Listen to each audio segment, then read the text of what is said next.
We have a great way to launch you into the weekend. Here's my interview with Chloe Mehring, a flight director at NASA. That's cool enough, but she's also from Mifflinville in Columbia County, a Central Columbia High School graduate, and a Penn State grad, and all of that is out of this world.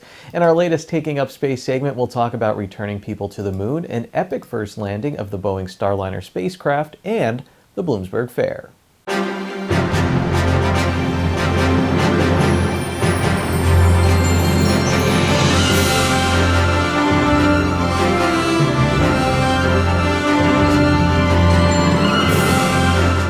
What is a flight director at NASA? I like to come up with two-word answers to best describe what I do. So for a flight director, the best two-word answer is decision maker. So they make the decisions. They are the overall authority for the Mission Control Center, for the astronauts that are on board the International Space Station, and for the International Space Station itself. So if there's, some type of failure or malfunction or something's not going right, they get all of the information collected from the various subject matter experts in the room, which are the other flight controllers. They'll take that information and they'll make the final decision on what to do. And kind of in the background, we do a whole lot of other planning. So they do all of the coordinating with the various groups at NASA to make sure that the mission is going as smoothly and effectively as possible. So a lot of behind the scenes work as well. You mentioned you work with the Orion spacecraft. I think I read that you worked with SpaceX Crew Dragon and also Boeing Starliner. What was that like? The Boeing Starliner, that one was a very, very, very special day to me. That was my first time sitting out in the front room for real-time operations was on the Boeing Starliner orbital flight test. And that was in December of 2019. And I was the ascent and entry propulsion officer. So I was on console for when we launched and a couple times up in orbit and then when we came home. That launch and that mission did not go as expected. So we punched off the launch vehicle. We were having a timing error on board, and we could not get the vehicle nominally into its orbit. So it was on a trajectory to come back to the Earth and burn up. Our team had to react to that failure, and we got the vehicle into a safe orbit. My system took a pretty big beating during it, so I had a whole lot of things I was not expecting to have to do that day, but I had to do it.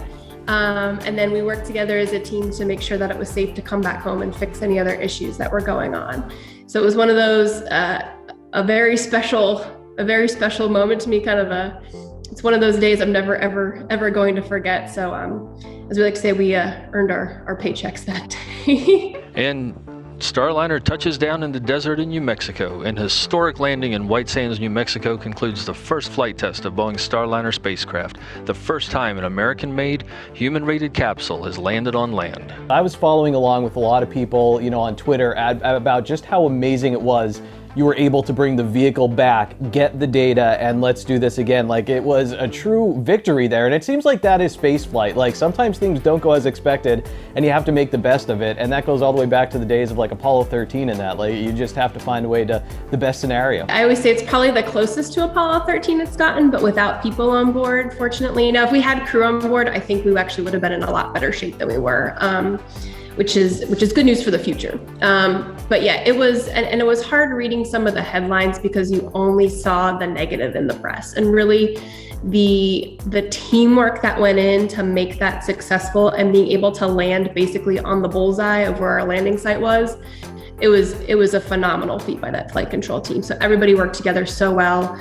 You saw people in the front room, the people in the back room, people running simulators in a whole other facility, making sure that mission got back safely. And it was an incredible team to be part of. I like recommendations. Favorite space movie, favorite space book, and your favorite food at the Bloomsburg Fair. Favorite space movie is, I have to go with Apollo 13. I always enjoy Apollo 13. Now, if I want to get a favorite space movie with the alien theme, Independence Day is up there. I will say my favorite book, hands down, was The Martian. I read that book. I think I started reading it at an airport waiting for a plane, and I just start laughing out loud hysterically because I'm like, this is on point. The personality wise of it is just on point. So The Martian. Now the Bloomsburg Fair, we have to go with foods, not food. So I think when I first enter, I walk towards the nearest Coors Orangeade stand. And then from there, I usually go to Vince's Cheesesteak. And then I have to go to a church stand to find my pierogies. and always have to get a piece of Pollock's or the Denny and Pearl's pizza. And then I usually like to end it with one of those walk-away sundaes with sprinkles. How exciting is it to be there right now? And why should the public be excited? Maybe they just see this story, you know, back home here and they're like, whatever, they're launching rockets again. But why should the public be really excited about all this? We're going back to the moon. And for me, that's pretty awesome because it's going to be different this time. We're going to have a lunar outpost called Gateway. We're going to have constant traffic to and from the lunar surface. Where we'll have people there. We're going to be building all these different little pods on the lunar surface. The one thing was, I remember the 50th anniversary, how excited people got to celebrate the 50th anniversary of the moon landing. And now it's, okay, not all of us were part of that, but we get to be part of this one now. And this one's going to be really cool because we're going to keep going there. We're going to create this constant presence and always have the ability to get to the moon and operate from there. So I hope people are really excited about that. Today's news feature is brought to you by the Cheese Store and more. With Easter right around the corner, stop in and order your Easter pies, nut rolls, pierogies, and raviolis. The deadline to order is March 20th. To order, you can call 570-455-3425. Also, don't forget to go to their Facebook page for daily specials.